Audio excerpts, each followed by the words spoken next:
Hello दोस्तों, नमस्कार। स्वागत है मेरे यूट्यूब चैनल पर। यदि दोस्तों इस चैनल से पहली बार जुड़े, चैनल को सब्सक्राइब करना, वीडियो को लाइक करना और वीडियो को अंत तक देखना है। आज हम पीटीटी 2024 के टॉप क्वेश्चन लेके आए हैं, तो क्लास को अंत तक देखना, ठीक है। चलते पहले क्वेश्चन की तरफ। दे रखा है कि कानादेव कहाँ के शासक थे? मेवाड़, जालोर, रणथंभौर या अजमेर? तो कानादेव कहाँ के शासक थे? इसका राइट आंसर क्या आ जाएगा? जालोर, ठीक है। चलते आगे। आगे दे रखा है निम्न में से मेवाड़ का उद्धार किसे कहा जाता है? राणा लाखा, राणा मोकल, राणा सांगा या अमीर सिसोदिया? मेवाड़ का उद्धार किसे कहेंगे? इसका राइट आंसर क्या हो जाएगा? अमीर सिसोदिया। अमीर सिसोदिया का दूसरा नाम क्या है? राणा अमीर भी ईश्वर कहा जाता है, ठीक है। चलते आगे। आगे दे रखा है कि गागरण का युद्ध कब हुआ था? 1521, 1518, 1527 या 1552? तो गागरण का युद्ध कब हुआ था? गागरण का युद्ध 1518 के अंदर हुआ था, ठीक है। चलते आगे। आगे दे रखा है कि राजपूताने का करण किसे कहा जाता है? कल्याणमल, राव जैत सिंह, करण सिंह या राय सिंह? राजपूताने का करण किसे कहेंगे? राय सिंह को, ठीक है। और कलयुग का करण किसे कहेंगे? तो इसका राइट आंसर क्या आ जाएगा? लूणकसर, ठीक है। राव लूणकसर को कलयुग का करण कहा जाता है, ठीक है। और राजपूताने करण राय सिंह को किसने कहा था? मुंशी देवी प्रसाद ने। मुंशी देवी प्रसाद ने राजपूताने करण राय सिंह को कहा था, ठीक है। चलते आगे। आगे दे रखा है कि वेली कृष्ण रुक्मणी ख्यात के रचयिता कौन थे? महाराणा प्रताप, मुंशी देवी प्रसाद, पृथ्वीराज राठौड़ या राव जैत सिंह? वेली कृष्ण रुक्मणी की रचयिता, ग्रंथ के रचयिता कौन थे? इसका राइट आंसर क्या हो जाएगा? पृथ्वीराज राठौड़, ठीक है। आगे दे रखा है कि निमुच चाणक्य किसान आंदोलन किस वर्ष हुआ था? 1925, 1921, 1923 या 1928? निमुच चाणक्य किसान आंदोलन किस वर्ष हुआ था? तो इसका राइट आंसर क्या हो जाएगा? 1925 के अंदर, ठीक है। चलते आगे।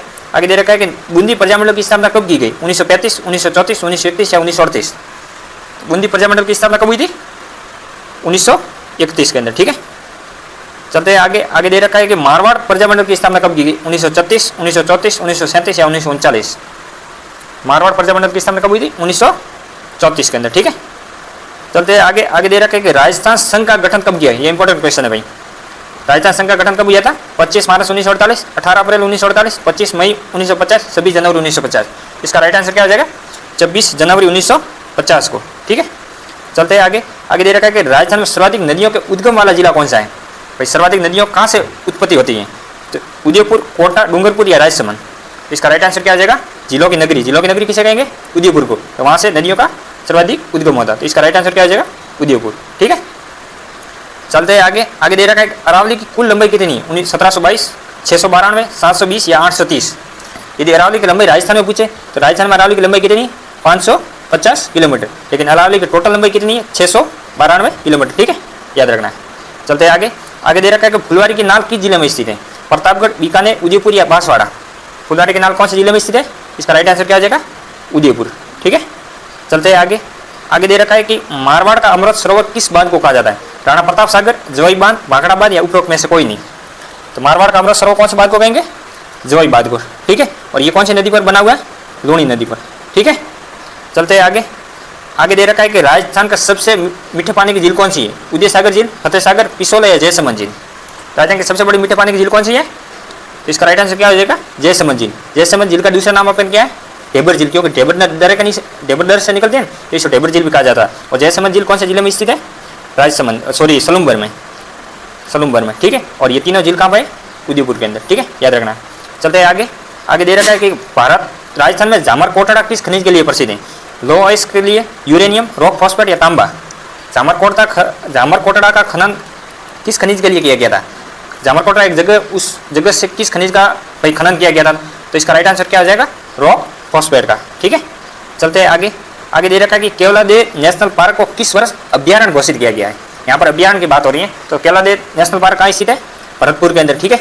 इसे पक्षियों का स्वरूप भी कहा जाता है। तो इस अभ्यारण्य, ये केवलादेव नेशनल पार्क, इसको अभ्यारण्य कब घोषित किया गया? 1949, 1956, 1968 या 1975? जल्दी से बता दीजिए। इसका राइट आंसर क्या आ जाएगा? 1956 के अंदर अभ्यारण्य घोषित किया गया था, ठीक है। चलते हैं आगे। आगे दे रखा है कि राजस्थान में सर्वाधिक बकरी किस जिले में पाई जाती है? जैसलमेर, बीकानेर, बाड़मेर या गंगानगर? सर्वाधिक बकरियाँ किस जिले में पाई जाती है? बस से बाड़मेर याद रख सकते हैं, ठीक है। तो सर्वाधिक बकरियाँ कहाँ पर पाई जाती है? बाड़मेर के अंदर, ठीक है। चलते हैं आगे। आगे दे रखा है कि निम्न में से कौन सी नस्ल भेड़ की नहीं है?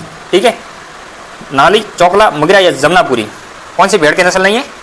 तो इसका राइट आंसर क्या आ जाएगा? जमनापुरी। जमनापुरी किसकी नस्ल है? बकरी की नस्ल है, ठीक है, ध्यान रखना है। चलते हैं आगे।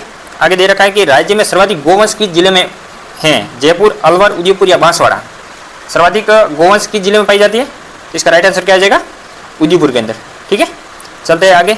आगे दे रखा है कि राजस्थान में न्यूनतम लिंगानुपात वाला जिला कौन सा है? धौलपुर, डूंगरपुर, जैसलमेर या बाड़मेर?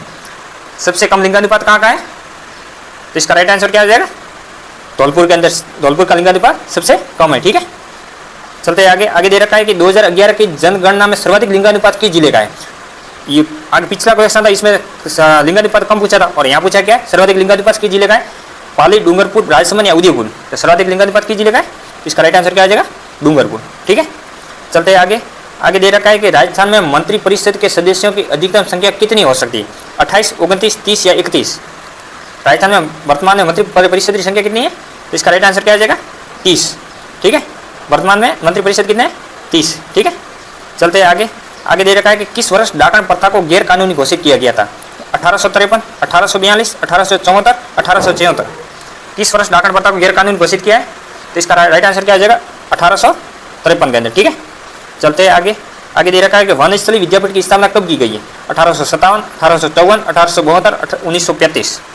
वनस्थली विद्यापीठ की स्थापना कब की गई थी? इसका राइट आंसर क्या आ जाएगा? 1935 के अंदर। ठीक है, चलते हैं आगे। आगे दे रखा है कि तिरिया तेल हमीर हट चढ़े न दूजी बार, ये किस दुर्ग के शासक से संबंधित है? सिवाना दुर्ग के बारे में कहा गया है, या आमेर दुर्ग, रणथंभौर या चित्तौड़गढ़? तिरिया तेल हमीर न चढ़े न दूजी बार, ये किस दुर्ग के लिए कहा गया है? रणथंभौर दुर्ग के लिए। ठीक है, याद रखना है, रणथंभौर दुर्ग के लिए ये कहावत कहा गई थी। ठीक है, चलते हैं आगे। आगे दे रखा है कि बीकानेर प्रजामंडल के संस्थापक कौन है? मग्गाराम वैद्य, कर्पूर चंद पाटनी, मीठालाल व्यास या टीकाराम पालीवाल? तो इसका राइट आंसर क्या आ जाएगा? मग्गाराम वैद्य। ठीक है, चलते हैं आगे। आगे दे रखा है कि दाबू प्रिंट के लिए प्रसिद्ध कौन सा जिला है? चित्तौड़, अजमेर, बांसवाड़ा या प्रतापगढ़? ठीक है, दाबू प्रिंट कौन सी जाति के लिए भाई? दाबू प्रिंट कौन सी जाति बनाती है?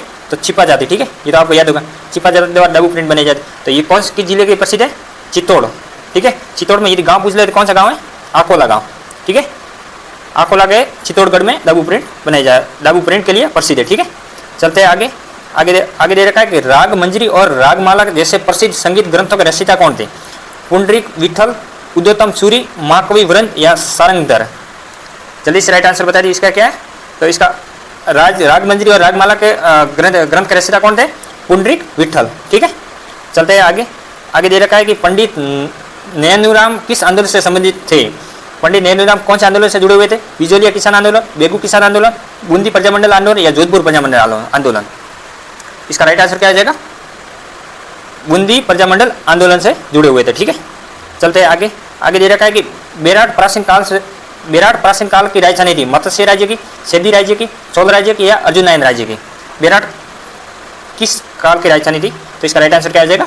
मत्स्य राजधानी की। ठीक है, मत्स्य संविधान और उसकी राजधानी प्राचीन कौन सी थी? बेराट। ठीक है, और वर्तमान में कौन सी कोटपुतली बेरोड में आया हुआ है। ठीक है, चलते हैं आगे। आगे दे रखा है कि मारवाड़ का प्रताप किसे कहा जाता है? राव चंद्रसेन, राव मालदेव, राव राय सिंह या राव जैत सिंह? मारवाड़ का प्रताप किसे कहा जाता है? राव चंद्रसेन, या इसे प्रताप का अग्रगामी भी कहा जाता है। ठीक है, और प्रताप का अग्रगामी राव चंद्रसेन को किसने कहा था? BN रेवू ने। BN रेवू ने भाई राव चंद्रसेन को क्या कहा था?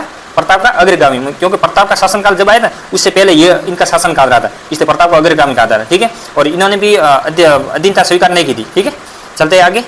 आगे दे रखा है राज्य में सर्वाधिक सड़कों का घनत्व किस जिले में? जोधपुर, अजमेर, जयपुर या राजसमंद? सर्वाधिक सड़कों का घनत्व कौन सा जिला है? तो इसका राइट आंसर क्या आ जाएगा? राजसमंद। ठीक है, चलते हैं आगे।